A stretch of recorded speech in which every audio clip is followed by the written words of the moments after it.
All right. Good afternoon, everyone. We're going to give everyone a couple minutes or just a minute to join. I see the attendees number increasing quickly.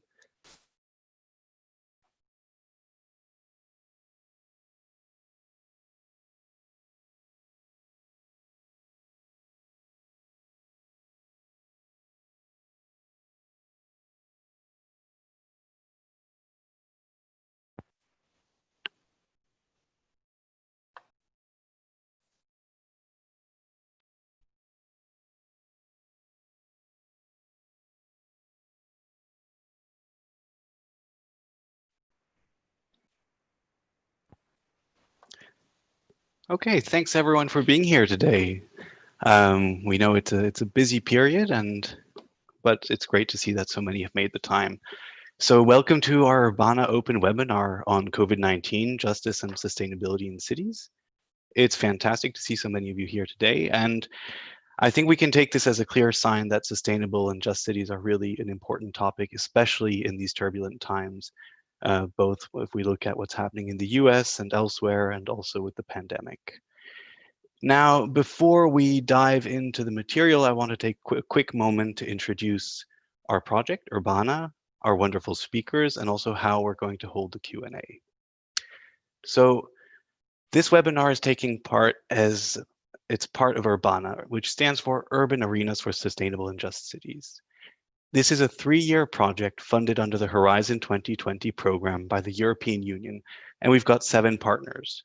So here at ICLE, which is the world's leading network of local and regional authorities for sustainable urban development, we're coordinating the project, but we're joined by 6 wonderful partners. We've got the Dutch Research Institute for Transitions at Erasmus University in Rotterdam, the Barcelona Lab for Urban Environmental Justice and Sustainability at the Autonomous University of Barcelona, and you're going to hear much, much more about them today. And then we've got the Sustainability Governance Group at the University of Freiburg in Germany, so ECOLIS, the European Network for Community-Led Initiatives on Climate Change and Sustainability, based kind of everywhere, but most officially in Brussels. We've got the Department of Environmental Sciences and Policy at the Central European University in Budapest. And we've got the Center for Ecology, Evolution, and Environmental Changes at the Faculty of Social Sciences in Lisbon. Whew, that's a mouthful. So those are our wonderful partners in Urbana. And what are we actually doing in Urbana? Well, we are looking at advancing the transformation of European cities into inclusive, sustainable, and thriving environments. And we're doing this by distilling knowledge from previous research and innovation projects, empowering city makers and city thinkers to apply this knowledge locally and translocally. And we're synthesizing actionable solutions to influence policies in favor of sustainable and just cities. Now, in practice, this has taken us on a 4-step co-creative journey. We started by mapping promising approaches to tackling unsustainability, inequality, and exclusion in cities. Of these, we've highlighted currently 33 approaches, such as nature-based solutions for health and inclusion, sharing and cooperatives for urban commons, and many more. These are all gathered in a wiki, a knowledge commons, which we also invite you to contribute to. And there will be a link in the chat, especially, and we'll come back to this at the end of this webinar. This is also, and then we're on to the second step, which is the step that we're just completing right now and where we've uncovered the top 10 drivers of injustice in urban sustainability interventions. Now, these include exclusive access to benefits of urban sustainability infrastructure, limited citizen participation in urban planning, and many more.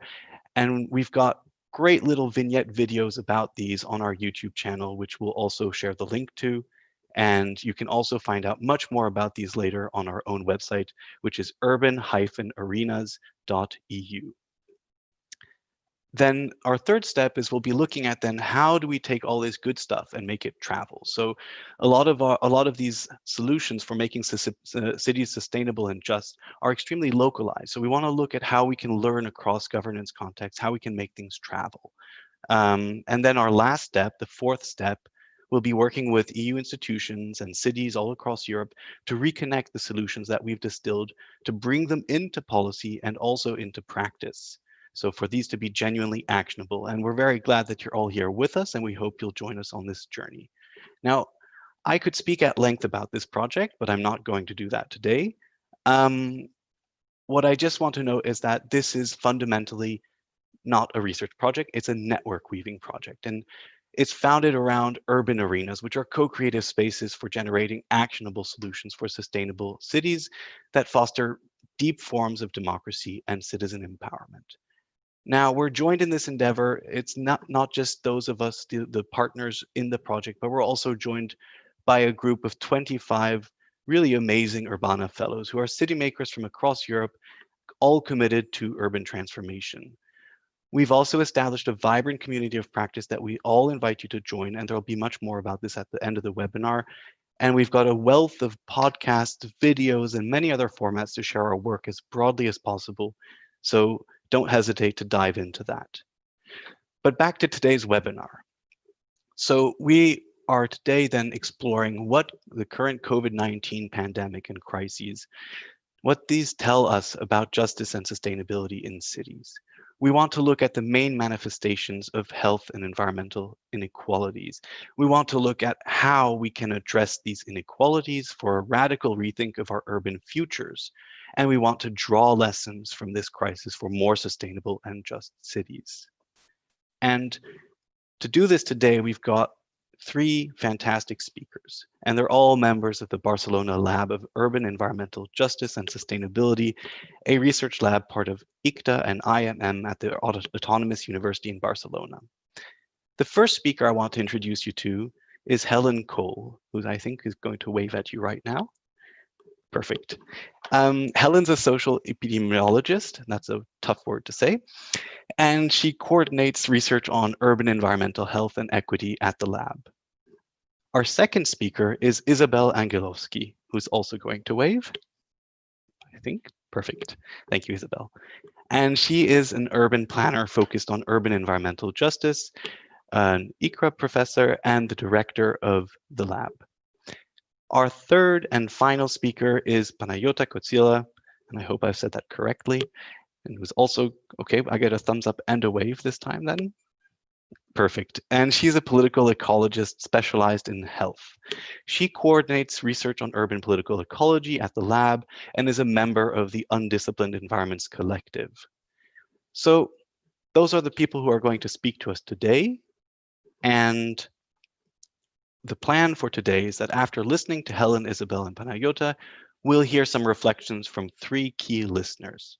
James Connolly, who's the co-director of the Barcelona Lab for Urban Environmental Justice and Sustainability, Gustavo Garcia Lopez, who's a political ecologist at the Center for Social Studies of the University of Coimbra and assistant professor at the Graduate School of Planning at the University of Puerto Rico. I hope I got that all right. And Filka Sekulova, who's a postdoctoral researcher in degrowth, urban nature, well-being, and community-based initiatives at the Barcelona Lab. So we've got an all-star lineup. A lot of you actually are in Barcelona, where we were all supposed to meet in person, but this has actually given us then the opportunity to meet in a much, much broader group online. So thanks again to everyone for joining us. And just before we dive into the meaty part, I just want to say for the Q&A, after hearing the reflections from our key listeners, we'll open up to a Q&A. If you write your questions in the Q&A zone, we'll be keeping an area on that, an eye on that area, and you can upvote questions. So if you see a question that you're really into, please give it a vote. That way we'll look at it first. And we also realize that it's not possible to answer all questions today, but we'll try to synthesize these questions after the webinar and share that in a post afterwards. Last but not least, we also have the pleasure of having Carlota with us today.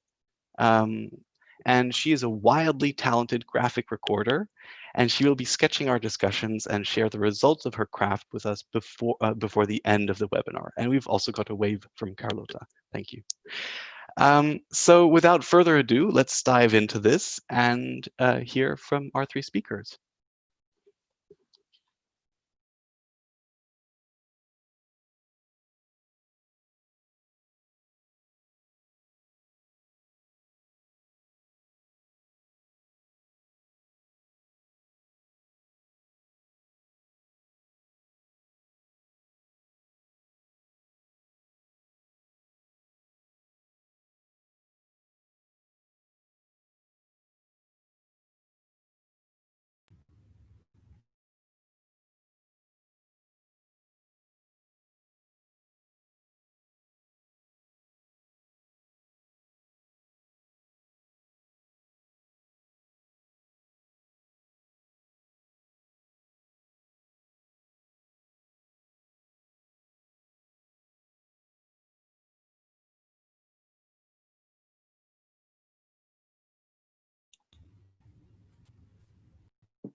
We need the sound.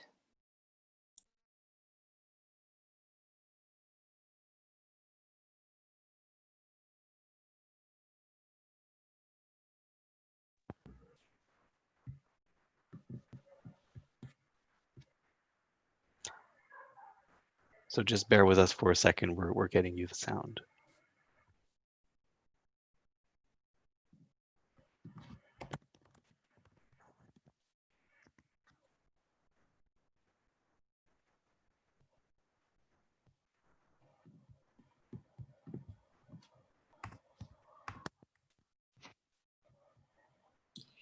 Panagiota, when you before start sharing the screen, make sure that the option of sharing the screen is on sounds on, and also maybe try to unmute yourself when sharing the screen.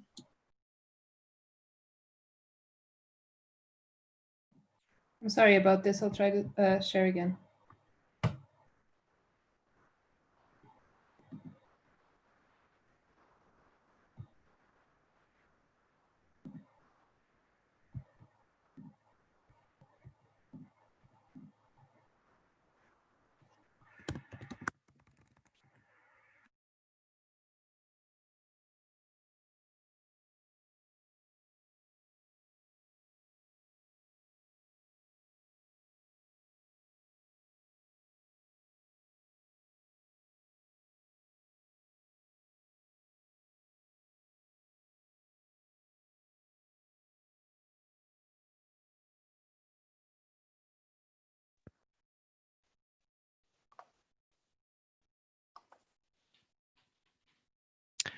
So while we get the sound sorted, then maybe I'll just jump ahead and talk a little bit about some of the resources that we can find in the Urbana project. We were going to tell you more about this all the way at the end, but I think this is a good opportunity. Now, we hope that obviously you're going to enjoy this whole discussion that's about to take place, but in parallel to that, we will very warmly invite you to join our community of practice and to look at all the different things that we're doing in Urbana. So don't hesitate to have a look at our website, where we have a wealth of resources on sustainable and just cities, and it's growing. To join us in co-creating knowledge on sustainable and just cities, do take a look at our wiki, our knowledge commons, and do get involved as well. There are many opportunities here. If you're a YouTube aficionado, take a look at our YouTube channel, which includes short and insightful vignettes on the top 10 drivers of urban injustice, and a recording of this webinar will also be here. If you're more the social media type, do check out our Twitter and Instagram profiles. And if you're a bit more traditional, you can also drop us an email. We probably also have a postal address hidden somewhere on our website. So if you're really up for it, you can send us a postcard, but I'm not sure it will work. And before we go back into the presentations, I think I also want to point out that we have a lot of events coming up in the Urbana project, all around sustainable and just cities. There's a full list on our website in the events section, and I want to single out a series that we've got, which is called Urbana Community Conversations. So it's with our community of practice, and it's we've had, I can't remember how many we've had, probably around 6 or 7 so far even. In any case, the next one is coming up in a few weeks' time and is all about governance. So you'll find the link in the chat. And then more broadly, if you think that this webinar is interesting at the end of it, or even if you already think that this is interesting, then do join our community of practice. You'll find the LinkedIn page link in the chat as well. And we also invite you to have a look at this new urban sustainability and justice platform, which is part of the broader Communities for Future initiative from our partner Equities. Now it's the moment of truth. And I can try to share my screen. Okay, I have it.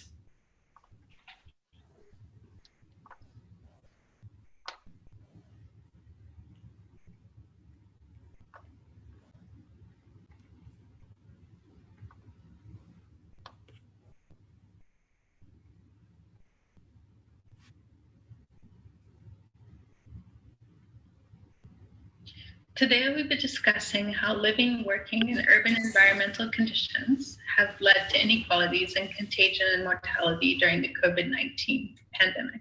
Environmental injustice occurs when poor and minority residents tend to suffer to a greater extent from environmental toxics, unsafe working conditions, and resource extraction. Environmental injustice has many implications for health, and COVID-19 is no exception. Patterns of health are associated with individual and environmental characteristics and exposures. In urban areas particularly, low-income and minority residents and other marginalized communities are exposed to more environmental hazards such as industrial pollution, air pollution from multiple sources, and flooding made worse by climate change than others. For example, in the case of West Dallas, the neighborhoods of predominantly Black and Latino residents were unjustly exposed to hazards from living next to a lead smelting plant in a low-lying location that is also at risk for flooding and has high levels of air pollution, often blowing in across the river from downtown Dallas. Generations of residents remain in this tight-knit community despite its many environmental challenges, as housing costs elsewhere are prohibitive to low-income people, and that it is their home. More recently, after the construction of a new bridge and a rapid influx of private investment, the neighborhood is also facing the pressures of gentrification and related displacement. In cities around the world, unjust and unhealthy environmental, social, living, and occupational conditions place some residents at greater risk for poor health than others. These conditions are not randomly distributed and often overlap, accumulating risk among the most vulnerable populations. Like in Dallas, many cities are very socially inequitable, and this manifests itself in the spatial distribution of health outcomes, where marginalized groups face worse health and lower life expectancies. This map of Barcelona shows life expectancy by neighborhood, demonstrating an almost 10-year difference between the neighborhood with the highest life expectancy and the neighborhood with the lowest. This pattern of poor health, demonstrated in the last slide by differences in life expectancy, can also be seen by examining rates of COVID-19 cases and death. Many of the same neighborhoods with lower life expectancies also had more cases of COVID-19 as of May 11th, 2020. This cannot be explained by a difference in the distribution of people by age, as the statistics shown on this map have been standardized by age. Generally, we see similar spatial patterns in the distribution of resources, such as income and particularly level of deprivation. On the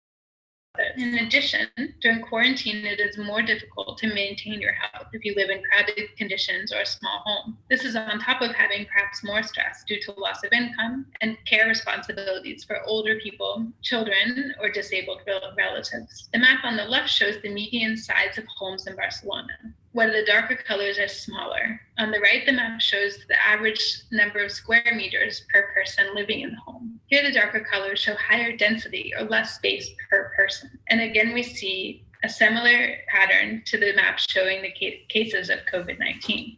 Already in wealthy countries where data is available by race or ethnicity, we also see an undue burden of COVID-19 among non-white minority populations. For instance, in the UK, we see that Black Caribbeans are almost 3 times as likely to die of COVID-19 as the white British population, and this far exceeds the expected additional burden among this population. Other populations at high risk include refugees, imprisoned populations, homeless populations, and residents of nursing homes and other institutions. These outbreaks also mean that workers in these institutions serving these same populations are also at greater risk. In March, the Spanish Army began a process of disinfecting nursing homes across the country. They discovered many residents who had passed away, presumably due to COVID-19, their bodies left abandoned by overwhelmed staff. As of May 10th in Spain, almost 18,000 residents of nursing homes had died, and this is likely a low estimate. Around the world, outbreaks of COVID-19 have been particularly intense among institutionalized populations, such as residents of nursing homes, many of whom are elderly and or suffer from other comorbid conditions, placing them at greater risk for infection and death. Other outbreaks have been reported in refugee camps and prisons, other institutionalized populations with poor living conditions, living in close proximity and with no control over their environments.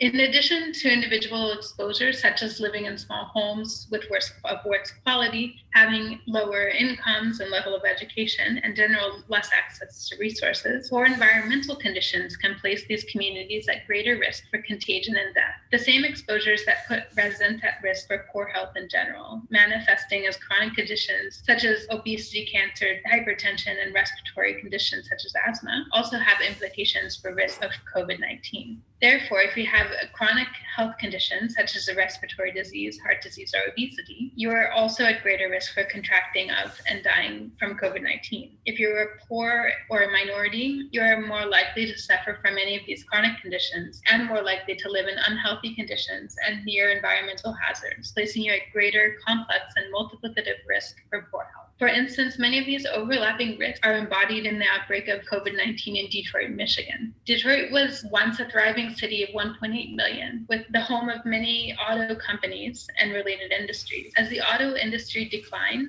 the city lost jobs, resulting in widespread poverty and many abandoned and dilapidated buildings. The city was further hit hard by the 2008 financial crisis. The population is now just 700,000, less than half of what it was, and is one of the poorest cities in the United States. Many residents lack access to healthcare, transportation, and even clean water, and the rates of obesity, diabetes, and hypertension are higher than in the state or as in the country as a whole. These conditions have led the city to be a hotspot for COVID-19. As of May 11, there were almost 10,000 reported cases in the city of Detroit and approximately 1,200 deaths. A preliminary study published in March by a researcher in Germany showed that out of the 4,443 deaths from COVID-19 that had occurred as of this time, 78% were in 5 regions in northern Italy and central Spain. These same 5 regions had the highest concentration of air pollution. These results indicate that the long-term exposure to air pollution may be one of the most important contributors to mortality from COVID-19 in these regions. One reason that air pollution may be a risk factor for death due to COVID-19 is that air pollution is a risk factor for many of the same chronic conditions that make people more susceptible to the virus. For example, they found that 79% of COVID-19 patients also had hypertension, which is also linked to air pollution. This was also the case for diabetes, heart disease, and kidney failure. Furthermore, nitrogen dioxide exposure, the type of air pollution they measured, is linked to the respiratory diseases like asthma and chronic bronchitis. Although this was a regional level analysis done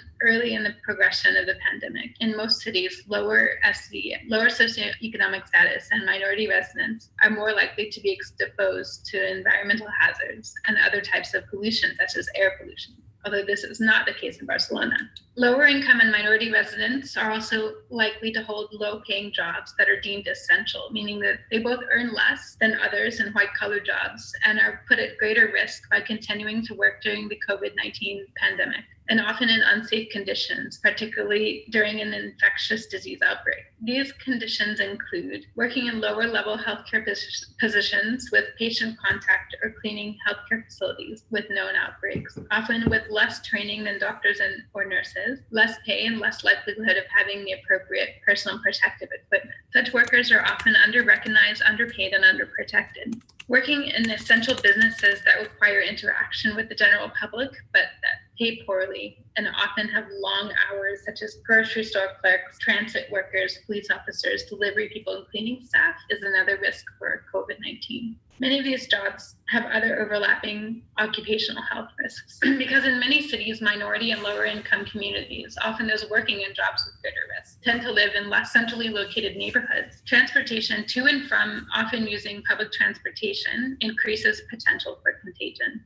Thus, orders to shelter in place to prevent contracting the virus work for many privileged communities. Thus, orders to shelter in place to prevent contracting the virus work for many privileged communities. But such an order presents a challenge for essential workers and those with no home or inadequate housing, or who face any number of poor social or environmental conditions. For these communities, this challenge is not always considered. The ability to shelter in a safe and healthy place is not shared by all. This does not just put poor and minority groups at greater risk for COVID-19 and contagion and mortality. It also has long-term implications for lasting inequity already embedded in society. It is not a one-way relationship in which poor and minority communities are at greater risk for illness and death, because social injustices already existed, placing these communities at greater risk for illness in the ways I just described, and at greater risk for economic disadvantage, to have less of a social safety net during times of economic and social stress. These same communities are likely to face an unjust burden in overcoming the pandemic and its economic consequences. As non-essential workers are losing their jobs or facing less pay, these hardships affect lower income communities more and make it more difficult to overcome the pandemic in the long term. Neither the global impact of the COVID-19 pandemic nor the full scope of associated injustices have been fully realized. Thank you. I would like to focus on this question. How does COVID-19 redefine and force us to rethink urban infrastructure need, use, and related social inequalities? I will focus here on 3 domains of urban infrastructure, which is housing, public space, and transit. First, housing injustice. Urban density is not a problem per se, in our views, in this new COVID epidemic. One of the outbursts of COVID-19 in Spain was in Igualada, a small city of 39,000 residents in Catalonia. It started with an 80 people lunch of healthcare staff from the local hospital. What we have also seen is that urban living in apartment buildings where a large number of residents have the luxury to be able to work from home and live in spacious living spaces are not conducive to the spread of infection. It is overcrowding and unsafe housing conditions that are the problem, together with the concentration of social spatial inequalities in cities. Coronavirus rips through houses that have multiple occupations where families share kitchens and bathrooms. In the UK, for instance, the top 5 most crowded areas in the country have seen 70% more coronavirus cases than the least crowded ones. What we have also seen is that many residents who are forced to living in poor housing conditions have been those who have fled gentrifying and redeveloping neighborhoods of center cities. It is the case here of Chelsea, Massachusetts, just north of Boston, where the rates of infection has been 4 times the rate of the state of Massachusetts, and where residents have been shown to have been displaced from East Boston and now live with poor access to heat, water, and other safe housing because this is the only places that they are able to afford, that they can live in. And at the same time, there are those working in low wages as essential workers. From the point of view of transit injustice, crowded transit systems, yes, facilitate infection, and people today are afraid with good reason to travel by public transport. However, as the pandemic has already highlighted, workers in the food, hospital, or transit industry tend to be majority working class residents who depend on public transit to get to their jobs.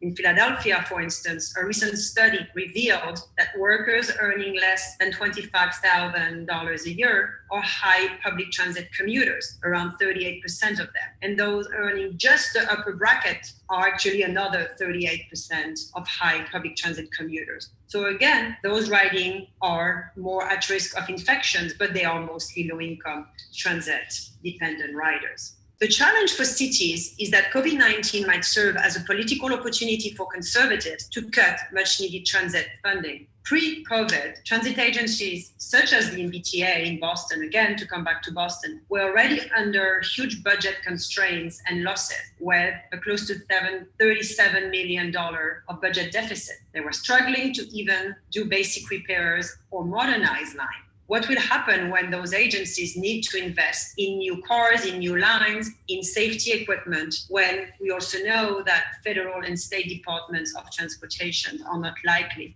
to chip in those much needed dollars?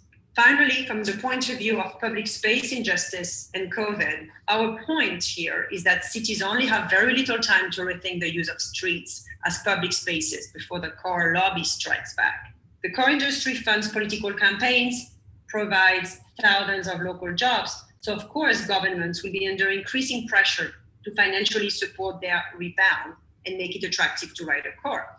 Just considering the economic impact, in the EU, 1.1 million workers from the automobile manufacturing industry have been affected by factory shutdowns. And so here, our fear is that companies will likely fund large-scale public campaigns around the safety of private vehicles and trying to bring a narrative that says that the only way to be safe from the crisis is to drive your car. Here, cities must rethink what safety in public space means and who has the right to it.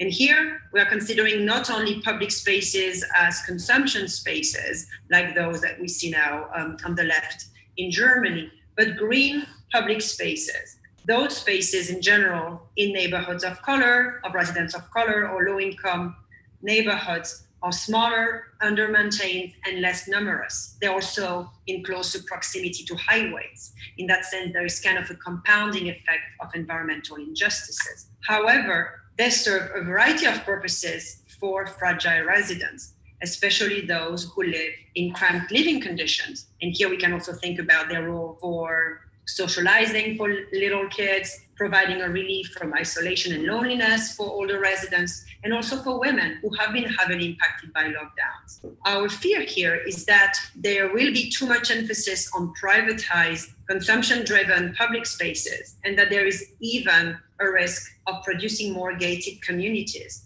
with this fear of the virus. So cities must consider who will be able to enjoy public spaces post-COVID.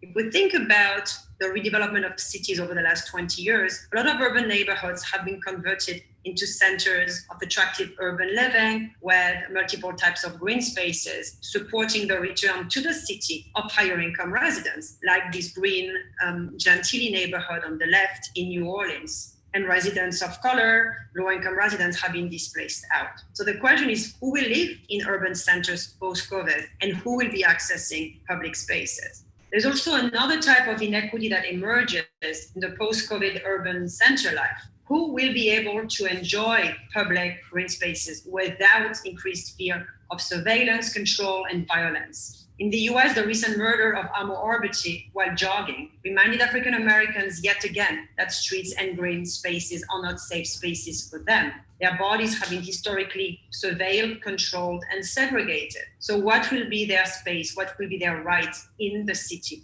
Especially since the fact that Blacks have also been living under the suspicion of causing harm and contagion. That's a long history here. Also, who will be living in those urban centers if higher income residents decide now again that it's better to live outside the city because it is safer, and cities are traps in a way for residents who are suffering from the COVID crisis or who are under lockdown. So here again, the use of the city urban space might be further compromised by the post-COVID recovery. In the final part of the presentation, I would like to propose some radical progressive alternatives that some groups have been advancing for planning and rethinking urban infrastructure post-COVID. What new imaginations can we propose for cities? First, from the point of view of housing justice, there needs to be a moratorium relief on rents and mortgages and evictions for vulnerable groups. Housing needs to become more decommodified, and there needs to be a minimal guaranteed income, are some cities already discussing. Housing infrastructure, especially public housing, needs to be heavily reinvested in because so many housing agencies have been depleted over the last 2 decades. There's also an opportunity to convert short-term rentals, such as Airbnb rentals, to long-term apartment rentals, so that urban residents regain their rights to the city again, their rights to housing. From the point of view of transit justice, what we have seen is the conversion already of many streets for sustainable mobility. Milan was one of the first cities to announce permanent changes with the widening of sidewalks and 39 kilometers of new bike lanes, together with the removal of lanes for vehicles. Here, however, there might be a competition for street users, knowing that there has been emerging demand for online shopping and delivery to a greater level that has created now a form of competition for drop-off spaces and for the use of sidewalks. If cities construct more bike lanes. The question will also be for whom? Essential workers do not depend on these active mobility infrastructures in general. They live in areas that are more remote, that are more difficult to access, because these are the only areas they are able to afford in heavily expensive global cities like Barcelona or like Milan, for instance. In that sense, they do not have the luxury to use those bike lanes. So here again, a need for funding secure and affordable public transit system as a social equality and transit justice tools. You can already see here the variety of cities that have taken measures to create new rights on streets for pedestrians to get rid of the core dominance that characterize much of their urban development. And that's also here the case in Barcelona, major avenues being converted into these spaces for active mobility. Last, from the point of view of public space and green space justice, there are many strategic interventions that can be put in place. For instance, Barcelona has these superblock programs of pacifying from traffic grids, entire 3x3 blocks. Those might become further planned in the future and already kind of deployed as a way to create new public spaces.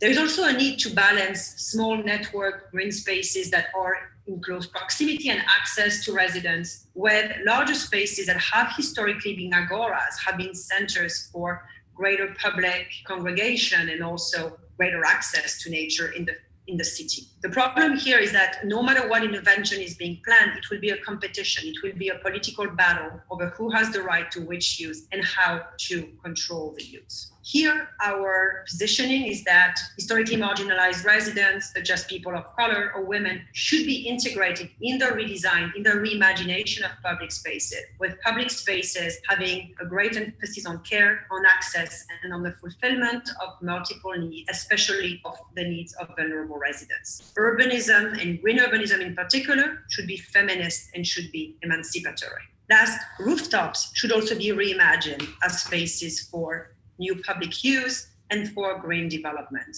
These are fantastic opportunities. Just to conclude, yes, COVID-19 is an additional urban environmental justice stressor. What we need is to use it as a game changer for greener and accessible urban infrastructure for all. Thank you. Hello, everyone. Good morning, good afternoon to all of you. I just want to pick this up from my colleagues, Helen and Isabel, and reopen some of the issues that they already referred to from a slightly different, if not complementary lens. So I want us to think together on the connections between the current health crisis and the bigger challenge that is there awaiting, that of climate change. Climate change is already affecting the health and well-being of millions of people and non-human beings across the globe. In this way, what the question I want to pose here is, how can we think about the city and urban sustainability and justice beyond the scale of the city in light of the current pandemic? We're faced today with a paradox. We have been making our urban centers even bigger, busier, our food systems more industrial, our global movement and connectivity even faster and cheaper. And all this on the back of the assumption that our science is ever faster than pathogens and their emergence. Because or else, why would we keep producing these contextual conditions that favor their spread, right? So as my colleague Salvador Puello recently argues, human society is putting itself in a race, not just against pathogens, but also against itself. Health systems need to be running even more to keep in the same place. They need to be discovering new ways to confront the types of pathogens that emerge or reemerge because exactly of us continuing to exacerbate, continuing to produce the conditions that favor them. So what does that mean for cities and for urban justice? What kinds of opportunities have we provided for COVID-19 to emerge and to spread, to become a global pandemic? And how do they connect these opportunities back to climate change? How are these opportunities structured socially and geographically? Let's consider food systems, for example. We know that there are links between the emergence of new pathogens such as COVID-19, but also previous ones like SARS, Ebola, HIV, dengue fever. We know that there are connections between these emergencies and the pressures that we're placing on ecosystems and on animal populations. So we know that damaging biodiversity makes for simpler ecosystems, which are then more likely to transfer diseases. and that expanding our human activities into habitats where these diseases proliferate in animals are also increasing the chances that these diseases pass on to humans. This includes land use change and land grabs by and for the agribusiness. Last but not least, farming animals in industrial conditions and messing with our natural bodily ecologies and group ecologies. We have been making the conditions for what is very probable to happen, which is zoonosis. They always do happen, but we have structured our food systems in a way that these types of events can now very easily turn catastrophic. For more on this issue, I obviously recommend that you read the brilliant Rob Wallace, who has been researching on the issue for decades and who has written this book, Big Farms Make Big Flu. At the same time, and despite, or maybe exactly because of the way that the dominant global food system operates, many cities in Europe, in the midst of pandemic, have been experiencing problems in food availability because conventional food production is being challenged. As we read from the Urban Agricultural and Food Systems Initiative, this is because there's very limited diversification of value chains and supply channels in the city. In most cities, there's high or exclusive dependence on food imports, and connected to the above, there's limited linkages and cooperation with surrounding rural areas where production and processing of key food commodities take place. Because we have structured our food systems this way, the food-related problems that we are experiencing today in cities are driving very unjust impacts related to COVID-19. So for example, people have to be working in really unhealthy conditions to sustain the level of food availability that the rest will enjoy.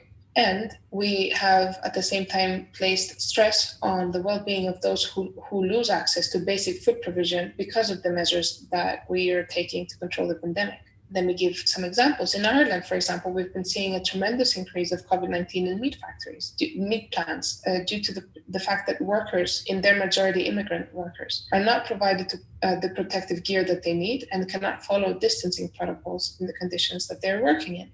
In the global south, there's a high number of people who are vulnerable and poor small-scale food retailers and consumers who depend on the day-to-day food-related or not economies, both formal and informal, and who now face or will be facing survival risks because of the measures taken to control COVID-19. At the same time, in cities today, we're seeing a great increase in demand for local and usually sustainably grown food, and in home vegetable growing and community gardens, and also in a lot of food solidarity initiatives. So what can we conclude from this? We need more local and diversified agroecological systems for food production that also respect and treat fairly the workers, the people that work within them. And until we transition to a more localized and sustainable system, we need to start supporting those who now work in the fields and in the food factories, a lot of which are marginalized and undocumented immigrants. We have to find the means to protect their health and to protect their rights. The second topic I wanted to touch on today, and Isabel and Helen also touched upon it, is the connections between air pollution, car use, emissions more generally, and climate change. So sadly, it took a pandemic to clean some of the air above our cities. And we're seeing headlines and news such as, smog stopped choking New Delhi, one of the most polluted cities in the world. Nitrogen dioxide pollution has dropped 30% in northeastern United States. In Rome, air pollution have plunged 49%, etc. In light of this realization, or maybe also clear visibilization of this connection between emissions, car use, and air quality, we have seen, and health, by the way, also there are studies showing that this has benefited the health of a lot of people who have been chronically exposed to air pollution. In light of this, in Barcelona, a number of collectives are pushing for a confinement of cars during and post the pandemic, meaning they're emphasizing that intense car use in cities and the major allocation of urban space for cars has been affecting the climate as much as it has been affecting our health. And it's creating multiple vulnerabilities, especially now in light of COVID-19. And so, as Isabel and Helen already discussed, it's important to understand and stress that coronavirus is a synergy of epidemics. It builds on already existing vulnerabilities and exacerbates them. And both COVID-19 as well as other pollution and environment-related diseases have clear underlying and unequally distributed social drivers. So the lesson that rises strong from this is that we need to prioritize open public spaces for pedestrians, for sustainable mobility solutions, for exercise, for access to urban natures, especially where they're mostly needed. And this will be benefiting the health of everybody, both now and in the long term. And it will also contribute to climate change mitigation. In this light, we also need to remember, of course, that any emission drop that might have short-term health benefits now will not necessarily last. Right? So if we go back to business as normal, so will emissions. As Roisin Comain says, an atmospheric chemist at Lamont Doherty Earth Observatory, the pandemic shows that we can reduce emissions, we can do it, but in the future, we're going to have to do it in a more controlled way so that not half the people lose their jobs. This connects to the last theme, perhaps also one that is encompassing the other two, and is the question of what kinds of economies do we need, and how does this reflect on how we imagine the cities of tomorrow? We know that cities are very important for global economies. They generate more than half of global GDP. And we also know that most cities have internalized kind of imperative for constant growth, investment attraction, and expansion. And from the environmental and social sciences, we do know that urban metabolisms are connected to the extraction and circulation of materials and the production and dumping of waste in global scale. And so this all connects back to issues of environmental destruction, pollution, climate change, and eventually disease that cut through unequally and unjustly hinging on race, on gender, ethnicity, and class, among others. So what did I want to show with these pictures? We need to think what kind of cities do we imagine for the future, and what kind of urban sustainability do we imagine for our future when we think in these terms in social metabolisms connecting various scales. So I tend to agree with the growth proponents who call for a new roots economy, and they stress that while some sectors of the economy like fossil fuel production, military, and advertising have to be phased out, we need to foster others like healthcare, education, renewable energies, ecological agriculture.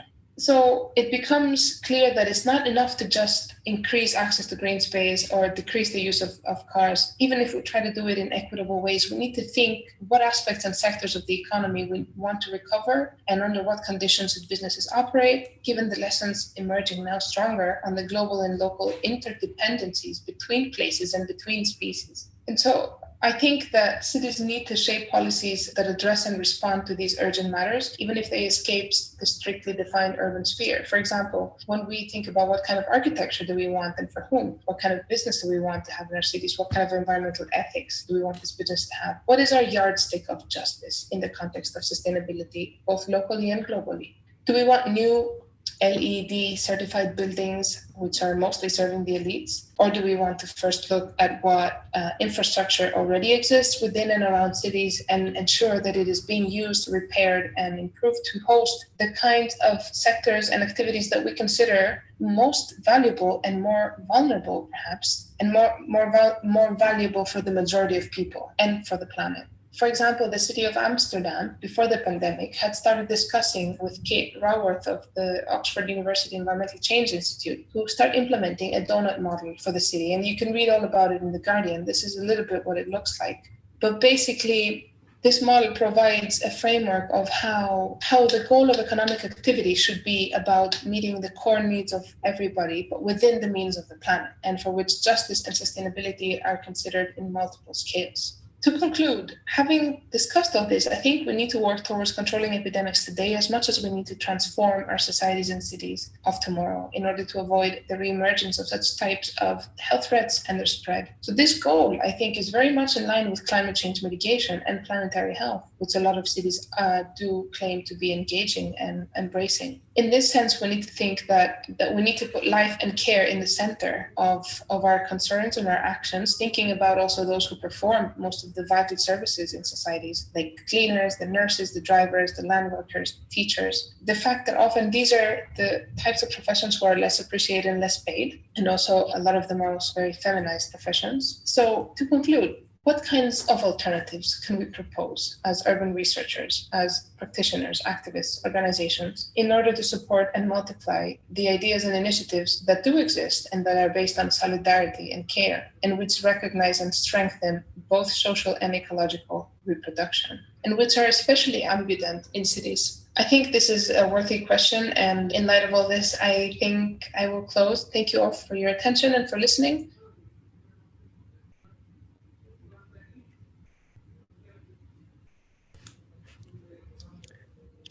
Okay, great. Thank you very much to our three speakers, and our apologies for the slight technical delay, but we got there. And just to say there were a few questions about the presentations and all that, and we will be sharing those in an email after the webinar. So rest assured, you'll be able to get all those facts and figures and quotes. Now, I'd like to pass over to our 3 key listeners for a quick reflection on what we've been hearing. And our first key listener today is then James Connolly from the Barcelona Lab for Urban Environmental Justice and Sustainability. So over to you, James.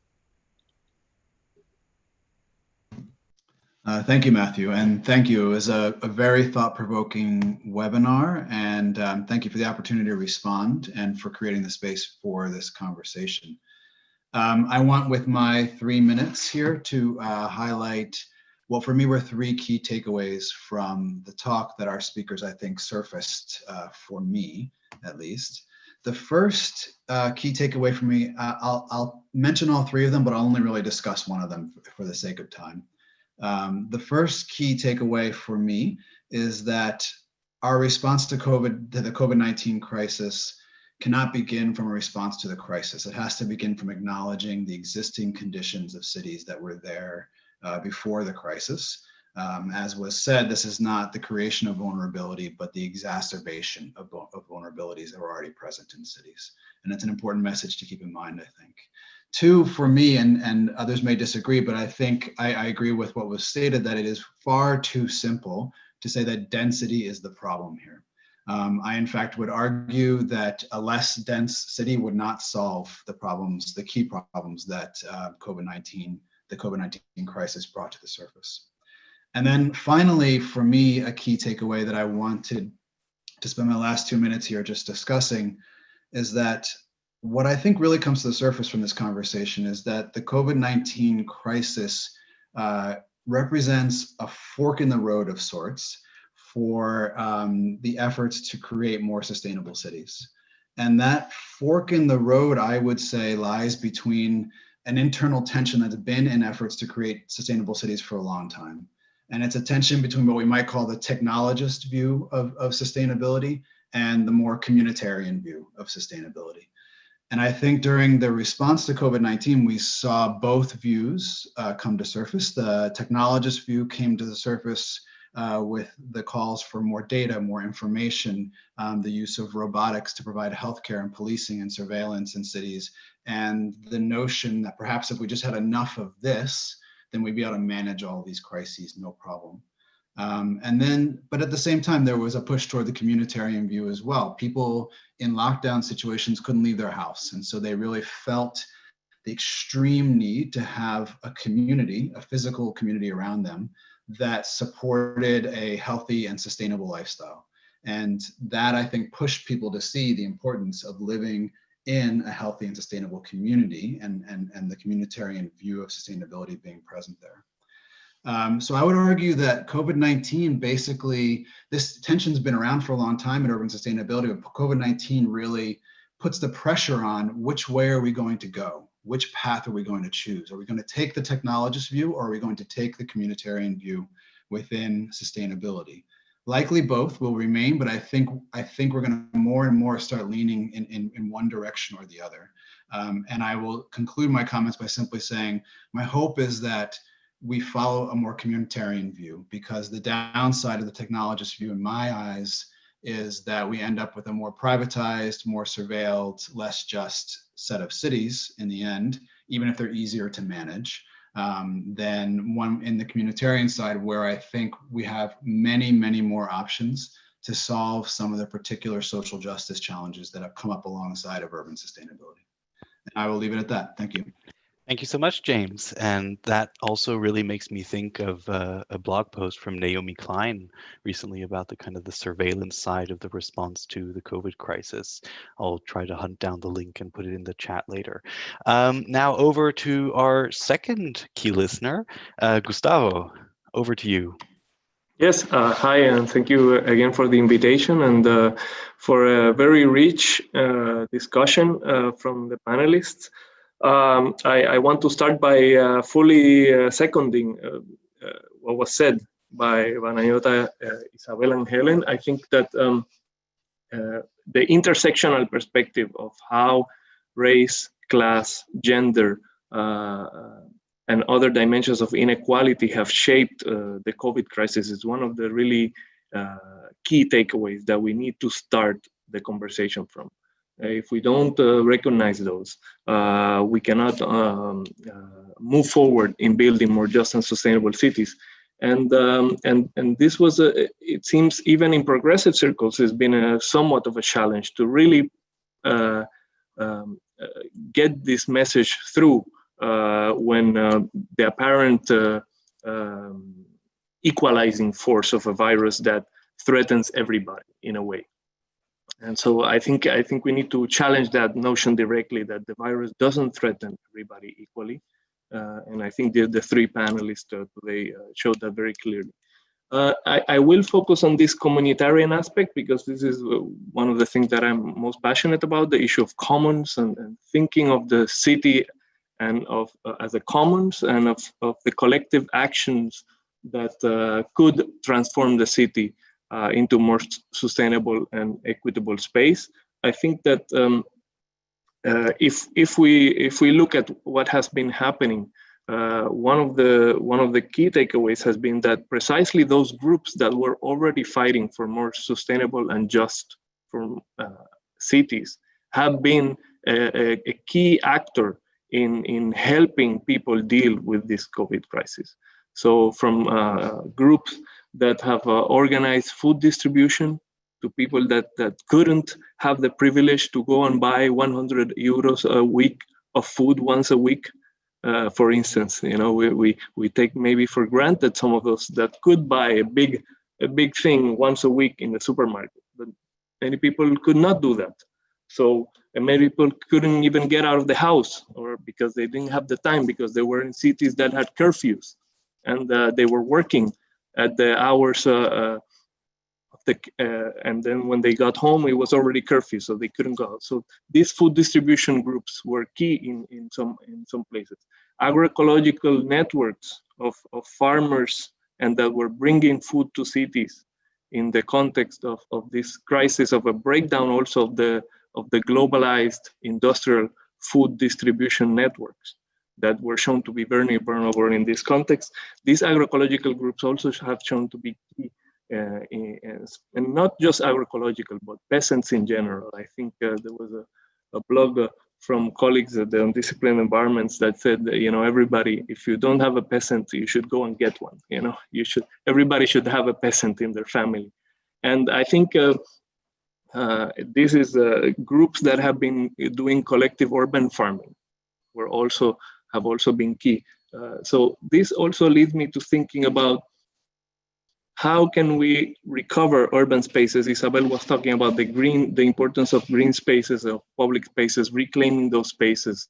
I think urban farming is one of the things that we really need to reclaim, but not just as a commercial endeavor, but really as a communitarian response to the COVID crisis.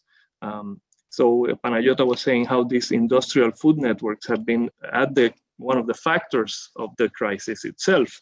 And if you think of all the green spaces that we have in cities that could be converted into urban gardens, I think this is one of the other things that we really need to think in communitarian terms. But this means rethinking also our working hours, because we can't do communitarian work if we are working 10, 12 hours a day. So we really need to rethink also the structures of work. And with that, I will leave you thinking. Thank you very much, Gustavo. And let's now see if our third key listener, Filka, will continue on this communitarian kind of line, or if she'll bring in a different element here. Filka, over to you. Thank you, Matthew. Thanks so much for great presentations, and thanks so much for allowing me to chip in with a few thoughts and comments. Well, something to add now has to do with the survey that I actually did quite impulsively during the confinement to study the well-being of people during confinement, and what people are missing, what people are having, what were people appreciating. So how did the COVID affect people's emotional well-being? Important notice, that was a survey that I mostly did with people who are like having access to relatively good housing, and I could not reach really the people who reached just few people who are kind of relatively in poor in economic situation. So it's important to note that never before have we become aware of the immense impact of our homes, of our home location, of our home surrounding, of our home kind of exposure to that's having on our well-being. Because in our kind of, let's speedy society, highly mobile society, we seem to have paid less attention to the fact that we're mostly surrounded by gray spaces, or like living in gray spaces. So it was in this moment of stillness that we could actually, that people could actually really look around and see where they are, where we are, and how where we are impacts us.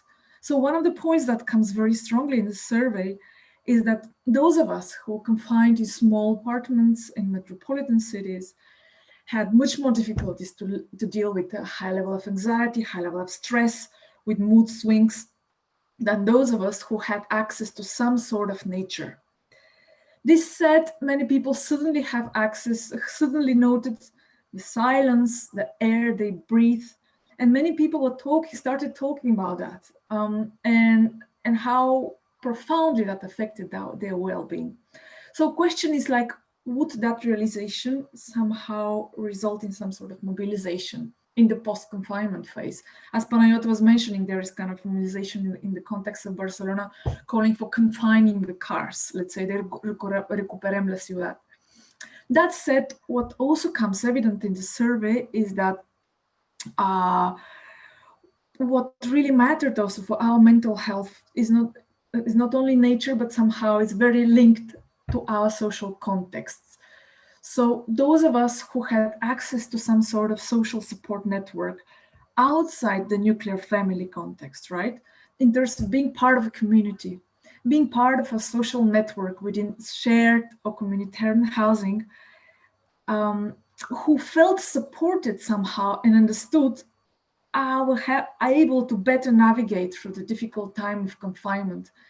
So rather than people who are living alone or with a one family member or having tense relational context in their housing. Second point that I wanted to flesh out is the point of social distancing, which is already kind of running in the question and answers, and we already touched upon it.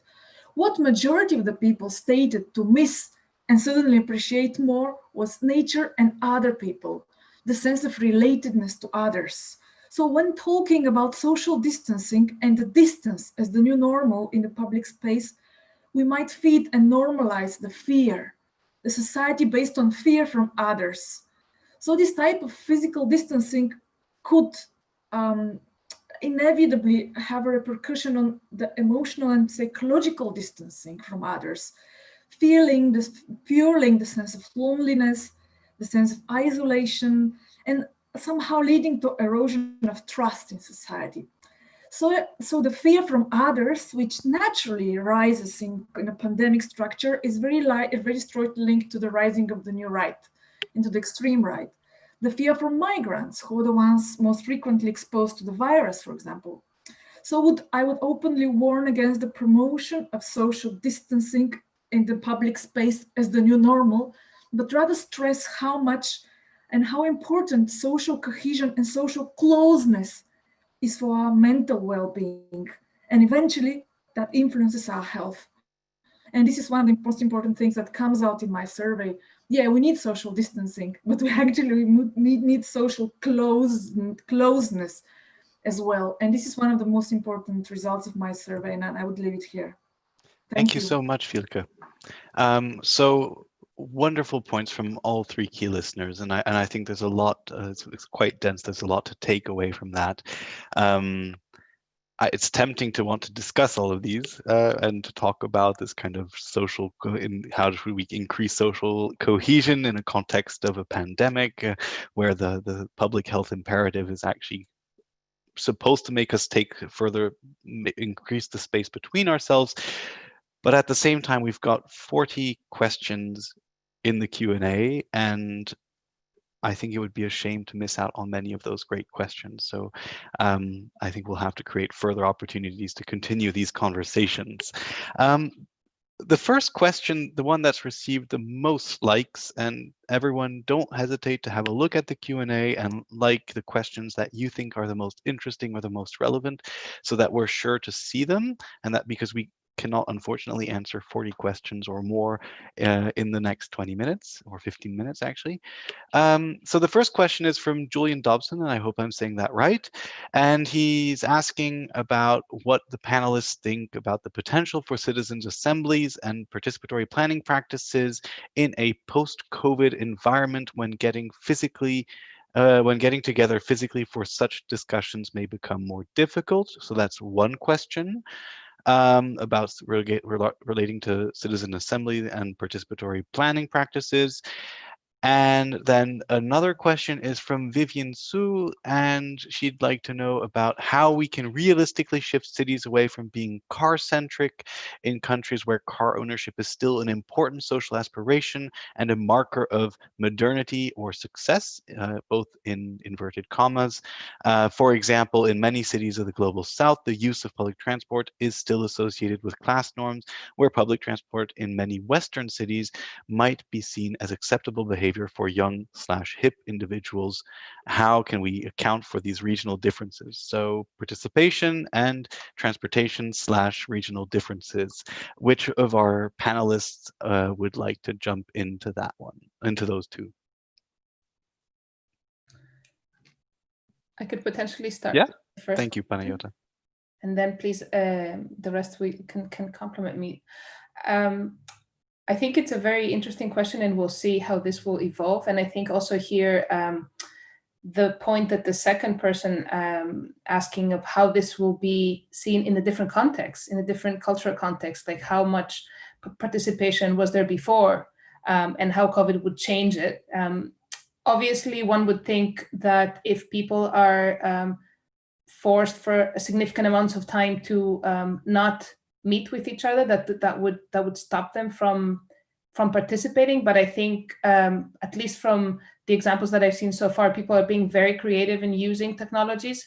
Obviously, an issue of class or education or tech wisdom exists for people that don't have that opportunity, or it's too fast for them to enter this right now. At the same time, we see that a curious combination of cities emptying from cars, and what we've been discussing earlier today in our Urbana Arena event is that a lot of places, a lot of parking lots empty, a lot of squares, a lot of like big urban space becomes a place of gathering for those solidarity activities, for food sharing, for first aid. People are showing. Some of these activities are gaining visibility with social distancing and all that, but I think that we've seen a different use of public space now that it has emptied from some of the economic or car-related activities, and I think there is potential in that too. So there are networks that were before and that can be maintained, but there are also new networks that arise because of COVID-19 solidarity. So I tend to be optimistic about this. I don't know what others think. Thank you. And then I think Isabel said she could address the second question that we had. As for the second question, I mean, I think I see your point very much. And what's very interesting is that I don't think that the class variable is necessarily something that just belongs to Latin America.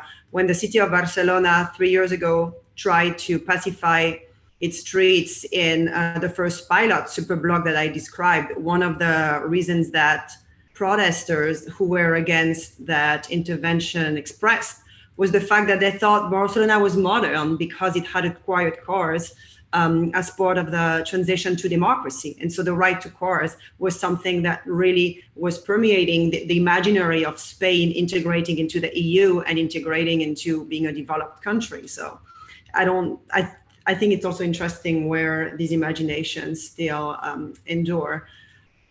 It seems to me that one of the more important questions, or one of the link questions, is more, will companies and will work which are able to be remote continue the practice of telecommuting to the extent that they have been forced to integrate it into a practice now, or will they go back to the practice before? Because if we think about people who commute, you do have one of the statistics I didn't cite, but 53% of workers in Philadelphia said that they could telecommute. So if you just take 53% of these people and you at least reduce car usage for commuting 2-3 times a week, at least you take thousands and thousands of cars out of the streets. So I think that the question is really, will companies be progressive enough?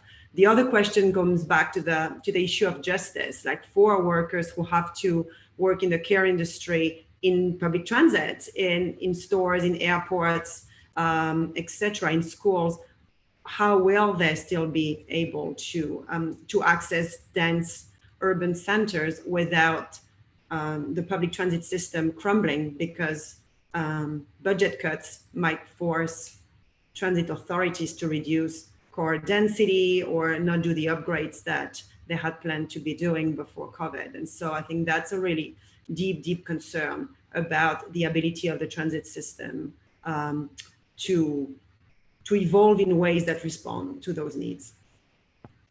Thanks, Isabel. And you mentioned here remote work and kind of how this is spreading in relation with mobility patterns. But we also have a question from Raquel Silva, who's interested in your thoughts about responses to digital infrastructures as urban infrastructures in the post-COVID city.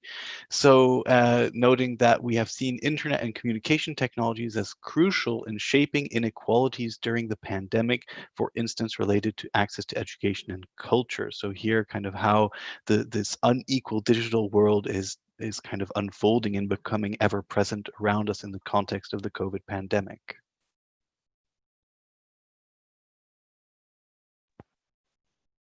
Isabel, would you like to say something about that?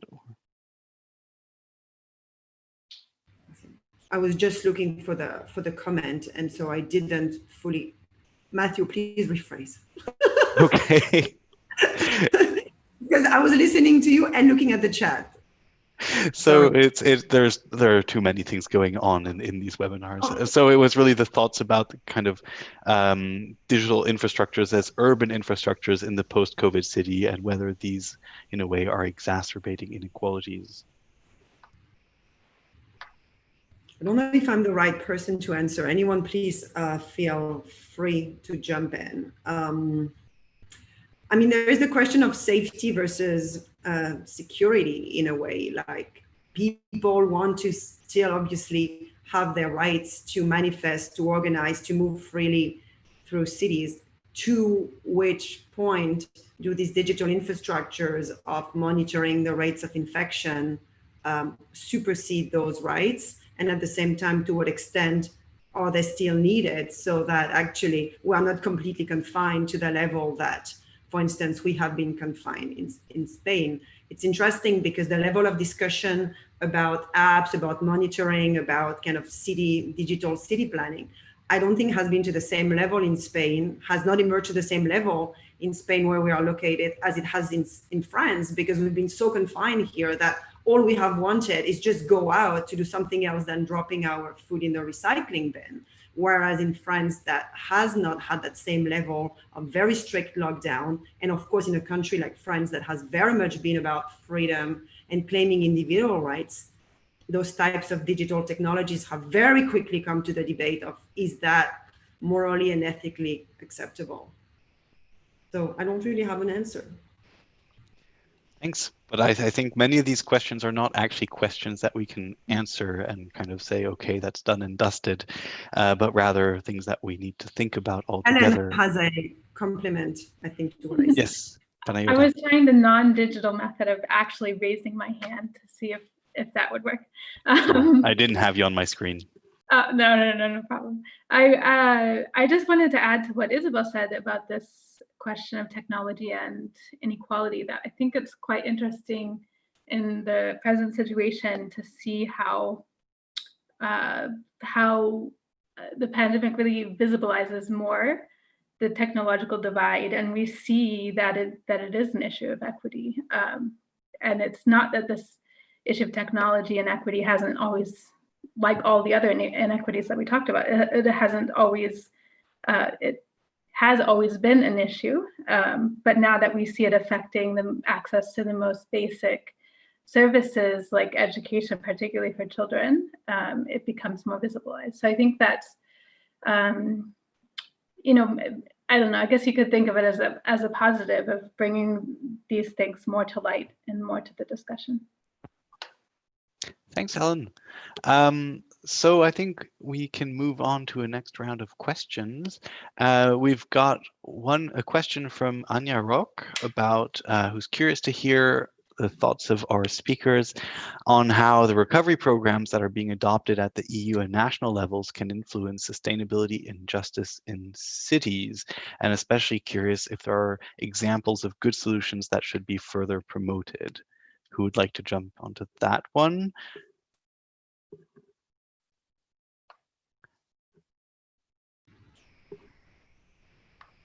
I mean, something that was just voted a week ago in Spain, and I don't think has made that much press, has been the minimum income for people at different income brackets. And that's really, really a change that without the crisis, you would not have seen in Spain. Like the political opportunity that the more lefty branch of the current socialist government has been able to push for, I think it's been pretty tremendous. So that comes late for sure. I mean, 2 months ago would have been better, but it's going to perdure, it looks like, beyond the crisis. Filka knows probably a little bit more than I do about minimum incomes and progressiveness. Another example, if Filka, I don't know if Filka wants to add to that, but while she's thinking, perhaps another example would be how, and I don't know how common that was across Europe, but at least here I know that a lot of touristic apartments were repurposed. So the unimaginable, happened, and I think this is something that we need to keep stressing, that there are ways to do things when necessity is recognized at a broad level. So then we need to, grasp this moment to think about other types of needs that were deprioritized, and perhaps not visible enough. And like Gustavo said, the pandemic hasn't hit everybody the same. Nevertheless, it has opened up those doors, for policies that benefit a lot of people, or at least help a lot of people today. And so that has been something that for me was quite radical. Thanks. Then there's been a whole thread of questions around the question around planning more, and the question of density, and whether in the aftermath of the COVID pandemic, or maybe we're not quite at the aftermath stage yet, well, that remains to be seen. But the question of whether this is going to spur less density and a move away from this kind of idea of dense and yet livable cities, with a 15-minute city that's been promoted in Paris, and so this is really a big question, because this also will have a big impact in terms of mobility patterns, resource use, land use, and so on. I think, does anyone fancy taking this bundle of questions here?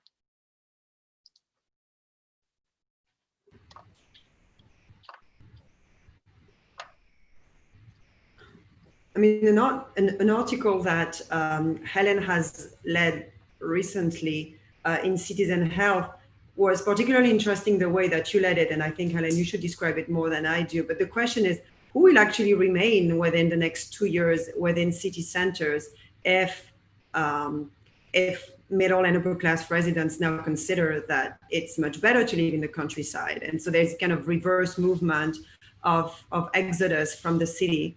And we don't really know yet what the real impact will be. But 1 million people left Paris in the 2 weeks after the crisis, for instance. And real estate agencies in the countryside are getting apparently flooded by phone calls from Parisians who are ready to buy a house without even having visited it. I'll let Helen talk if she wants to. Well, I guess the only thing that I think to add is that seems to be a pattern in cities, at least elsewhere in Europe and in the United States for sure. And it also has to do with the future of the distribution of resources as wealthy people move from cities, that may impact how much resources cities have in terms of implementing some of these other sustainability or other improvements because of the distribution of taxes and wealth. And that's what we saw in the US during the period of time in which a lot of wealthy and white people left cities. And so I think it should be a really interesting trend to watch.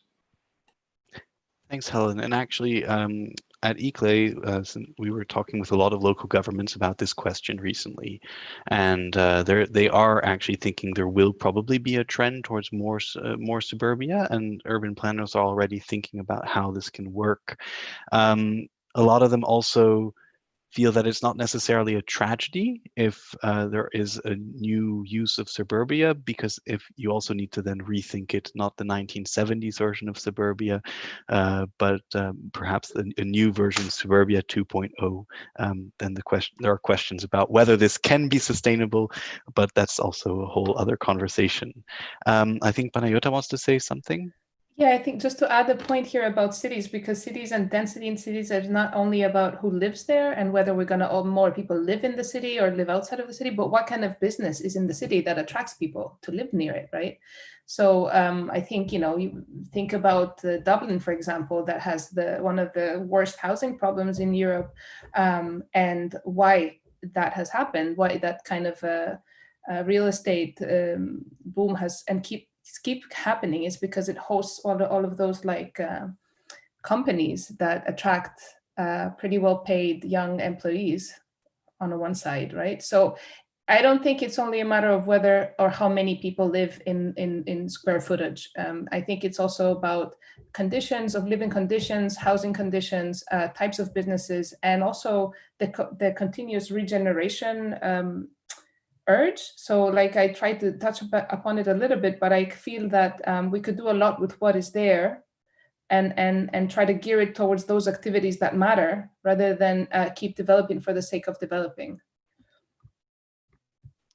If I might just make one small point here, we have seen many movements in human population in the past to de-densify in response to perceived threats. It's happened, large-scale suburbanization that's been basically pegged as the key reason why it happened. People perceived threats and they did it. However, I would just put out there that it didn't necessarily solve problems. It didn't reduce risks for society overall. In fact, we've seen overall levels of risks increase despite such movements. And one key factor is that it's not just density, it's density that plus a lot of other things. And mobility simply went up dramatically when people decentralized. So people decentralized, but they became far, far, far more mobile. And so would that really do a whole lot? We don't know what exactly that would do to, in fact, decrease risk in situations like COVID-19. Fantastic. Thank you, James. Look, with an eye on the time, I want to just take one last question, which I think is a little bit provocative, and that's at the top of the questions list. And it's from Duncan Crowley. It's about, do sustainable cities and sustainable development go far enough, or are they part of the problem? If we are to deal with the climate emergency, will we have to embrace degrowth forms of urbanism? What does this mean? And I'm adding to this, what does this mean in relation to the COVID pandemic? I think Filka could maybe say a couple words about this as our in-house degrowth specialist. And then we can see if anyone else will comment.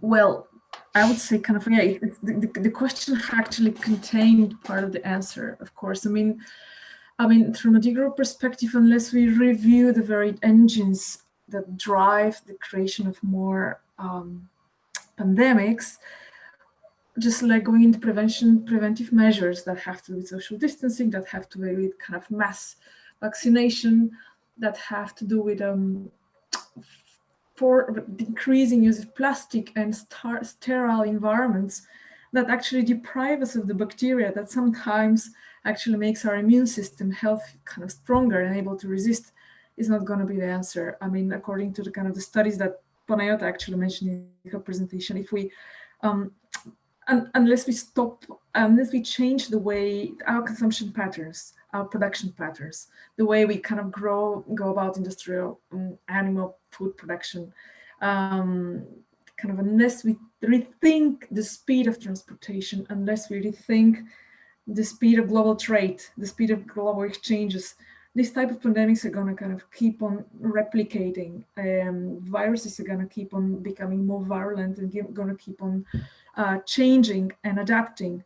So the kind of this degrowth stance here, it's about the importance of slowing down, the importance of localizing, but localizing in an open way. This is why in degrowth we talk about the importance of open localism, and that's a key question to consider when we talk about urban spaces, because urban spaces need not be unsustainable per se, especially if you consider issues of transport, if you consider proposals for car-free cities, and if you talk about proposals of integrating better the peri-urban agriculture together with the urban demand.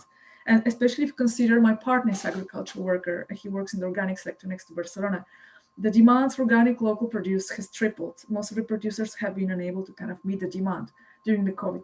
So it's actually, from a degrowth perspective, we need to rethink also the channels through which we bring food production together with a kind of local organic food production together with kind of citizens in the urban areas. Thank you so much, Vilka. Yeah, there's a lot more to say. Thanks so much. Yeah, leave it there. Great. We're only just scratching the surface today, and we have 37 more questions that we're going to leave unanswered for now, although we could probably go on for another couple hours at the risk of exhaustion. Thank you so much to all the speakers, all the key listeners for your answers, for providing us with a lot of thought, a lot of material, food for thought here. There were other great questions about green feminism, so ecofeminism and anonymity and the role of community programs and so much more in there. I can't even begin to mention everything. But I want to pass on to our graphic recorder, Carlota, so that she can share with us what she's been capturing from these discussions. So Thank you, Carlota. Marcio. Yeah. So I captured into different. It was very fast. It was so much content, but I'm gonna try to wait a second. I'm going to share first the webinar, and then the rest is still in process. But wait a sec.